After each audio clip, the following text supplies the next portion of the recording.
తెలంగాణ మీదుగా 3 హైస్పీడ్ రైలు మార్గాలు ఇప్పటికే హైదరాబాద్ చెన్నై హైదరాబాద్ బెంగళూరుకు ప్రాథమిక అలైన్మెంట్లు సిద్ధం చేసిండ్రు. హైదరాబాద్ అమరావతిపై ప్రతిపాదనలు నేడు సీఎం సమీక్ష.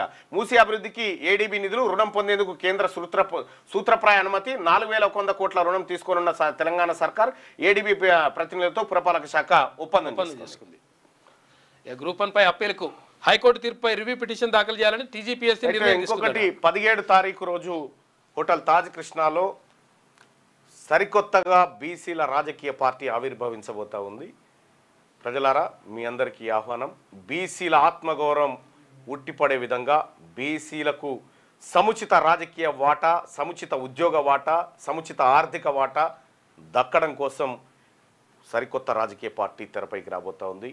ఈ పార్టీకి తెలంగాణ రాష్ట్రంలో ఉన్నటువంటి 2.5 కోట్ల మంది బీసీ ప్రజల ఆశీర్వాదం ఉండబోతా ఉంది, ఉంటుంది. ఖచ్చితంగా తెలంగాణ రాష్ట్రంలో సరికొత్త రాజకీయ ప్రకంపనను మేము సృష్టించబోతా ఉన్నాం.